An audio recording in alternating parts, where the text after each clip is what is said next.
So back in 2018, Quadriga used to be one of the most popular cryptocurrency exchanges in Canada.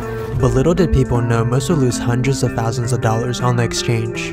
Canada's largest cryptocurrency exchange is in hot water, and thousands of clients have millions of dollars in frozen assets.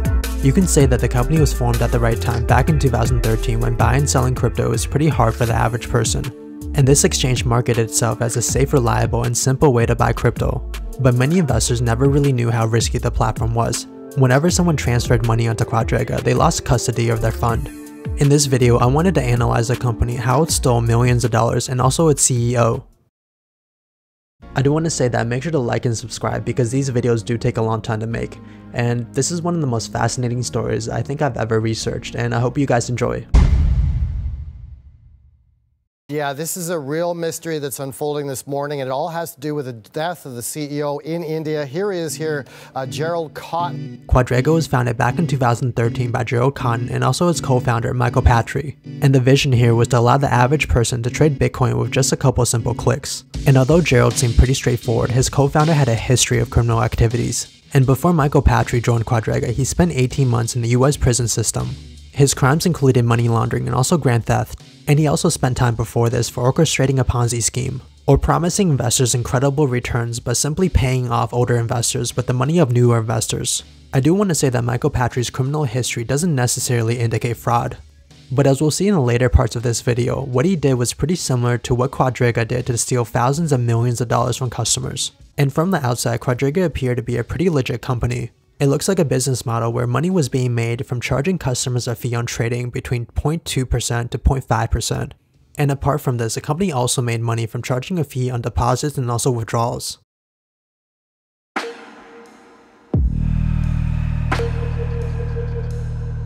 Given what I told you, everything seems to make sense, and you probably would have never questioned the company. I mean, it looks like they were already making money from trades, since they had thousands and thousands of customers. And this was essentially true for the most part since the company was making money from transactions, but they were also engaging in fraudulent practices. When the company first started, the platform carried 3,600 bitcoins valued at $4,000, and by 2014 they carried over $7.4 million worth of bitcoin. And during this whole time, the founder Gerald Cotten began engaging in what I call extracurricular activities. What I mean is he's been stealing a lot of money from customers right from the start. One of the most interesting facts about this company was that the entire business was operated out of his MacBook Pro. He had complete control of the company and also complete control of your money. And there's no segregation of duties in the company and also no checks and balances, so whatever Gerald wants to do, he can basically do. You see, when you buy Bitcoin on Quadriga, you weren't really buying Bitcoin. You were buying an IOU for a Bitcoin, and customers on the platform were trading back and forth IOUs. Now, this system works in practice as long as each Bitcoin IOU was backed by a real Bitcoin, and also that every dollar deposited was backed by a real dollar. This one-to-one ratio between fake currencies and real assets means that customers can withdraw their money without any problem. But just imagine for a second if this ratio wasn't kept. This would mean that Quadriga would run a deficit because they wouldn't have enough real money to pay off customers. And we later learned from the Canadian government that this is exactly what happened. You see, Gerald Cotten had what I called an alter ego. And what I mean by this is he set up a fake alias account under the name Chris Mackey, and he would use this account to make trades on his own platform, and since it was his own account, he sort of went crazy with it. He funded the account with millions of dollars with the fake currency that only exists and are only accepted on his platform, and then he uses fake money to purchase real Bitcoin deposited by actual customers. Now on the surface, this transaction doesn't seem like a big problem. But I want you to really think about it for a second. Say that for a second someone out there deposited about $100 worth of Bitcoin onto your platform. And I do want to emphasize the fact that this is real Bitcoin deposited by an actual customer. And you as Gerald Cotten gets pretty excited about this transaction. And you fund yourself with $100 worth of fake money because guess what? You own the platform. And with this fake money, you would trade the customer for his real Bitcoin. At the end of the day, you're going to have $100 worth of real Bitcoin and the customer's going to have $100 worth of fake money. Now, as of right now, there's not any big problems with this transaction since everything is one-to-one. You have $100 worth of Bitcoin and he has $100 worth of fake money. Now, let's say for a second that the price of Bitcoin were to drop. And instead of the price being $100 anymore, now it's $50. Now, if you haven't noticed yet, this is a big problem. Say that your customer, your real customer, wants to withdraw his money. He has a right to withdraw $100 from your platform. But since the price of Bitcoin fell, you only have about $50 in real money. This means that you accrued a deficit of $50 and you had to find that money somewhere else. And what Gerald ended up doing was he used the money from newer investors to fund the withdrawal of older investors. And there's actually a name for this, which is called a Ponzi scheme. And it was the same strategy that Madoff used to steal billions of dollars from investors. I do want to mention for a second that I don't think Gerald meant to start a Ponzi scheme. I think what Gerald wanted to do was bank on the growth of Bitcoin. He truly believed that the price of Bitcoin was going to go up, and he was so sure of this that he essentially borrowed money from his customers. The fake transaction that he did could have made him billions of dollars. Instead of the price of Bitcoin falling by $50 in our previous example, let's say it rises by $50. This would have made him an ROI of 50% and his customers would have never known. But I think the problem with his plan is he never took account of the characteristic or the price movement of Bitcoin.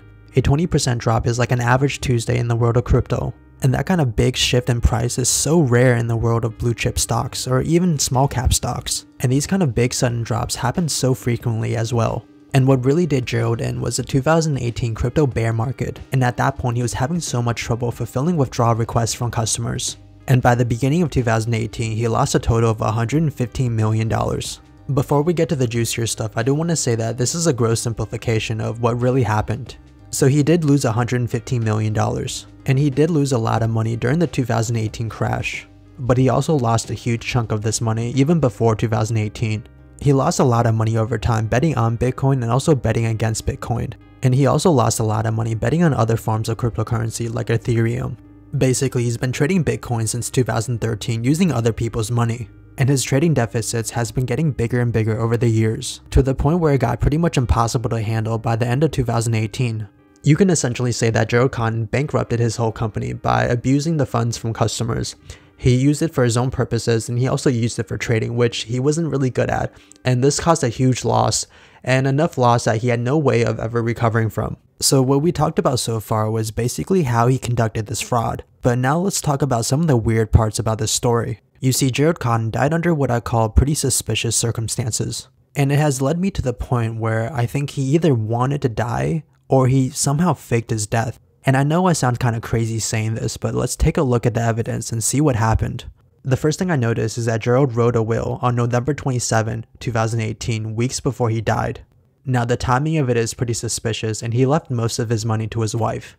Now just put yourself in the mind of Gerald for a second. What would cause you to want to leave and write a will? I think it looks pretty strange for someone who's only 30 to do so. Now this doesn't necessarily mean that he faked his death, but it is weird to think about. This gives me the impression that this whole thing might have been premeditated by Gerald. I mean, your company was going to collapse because of the massive fraud. You were already having a lot of trouble fulfilling withdrawal requests from customers, and it was only going to be a short amount of time before you were investigated by protection agencies, and likely spending the rest of your life in prison. So if I was in this situation, I probably would have done the same thing and would be looking for a way out. And it looks like he was able to find a way out, but not in Canada, in India. You see, weeks after writing his will, he would leave for India for a business/honeymoon trip. And according to media outlets, he would die within 9 days of his trip. He started off suffering from stomach issues and was diagnosed at the hospital with acute gastritis. And for people who don't know what this is pretty much inflammation of the stomach. And it can lead to things like ulcers, diarrhea, and even bleeding of the stomach. And in this story, it led to what we call septic shock, or his blood pressures got so low that his organs decided to shut down. Now, I'm not a doctor, but I was diagnosed with gastritis just a couple weeks ago. And the thing I found weird about this story is that gastritis can be problematic, but once you get to the hospital, the doctors usually try to stabilize your conditions. And they also start you on PPI medication, which helps reduce the inflammation in your stomach, and also watch your vitals. But in this story, it just looks like he died suddenly, and there were no indications of any of this coming. Which, don't get me wrong, can happen, but just so rare. And it's just kind of unbelievable that he died 2 weeks after writing his own will. And with his death, everything seems to tie together and go to a dead end, since it later turns out that he was the only person with the keys to the crypto wallets. And because he died, no one was ever going to get their money back.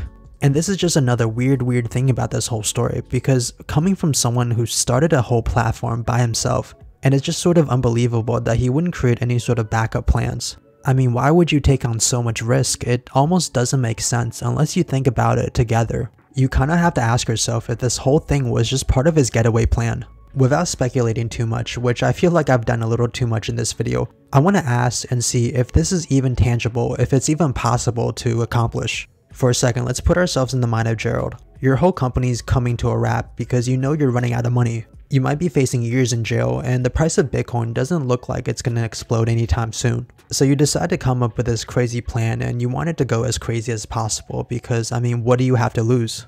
You do a bit of research and you realize that India is one of the few countries out there that will provide you with a fake death certificate. And all you need to do is just give them a couple of $1,000s. Now with that out of the way, you want to write a will because it's obvious that you're probably never going to be able to come back to Canada. So you draft a little will, and 2 weeks later you decided to visit India.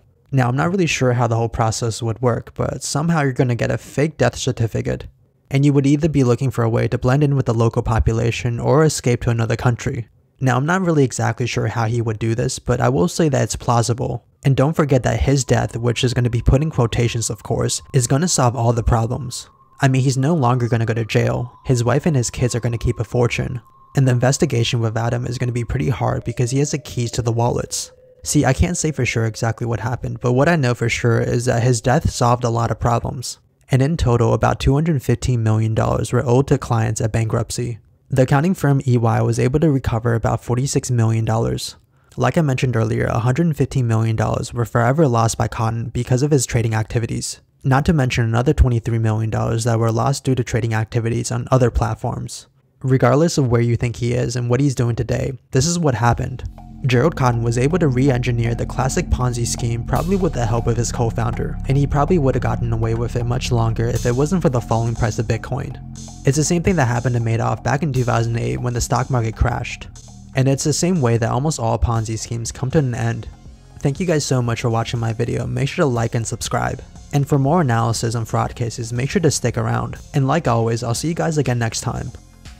Before I go, make sure to check out my links below. I think it's really helpful and it's gonna get you 4 free stocks just for signing up.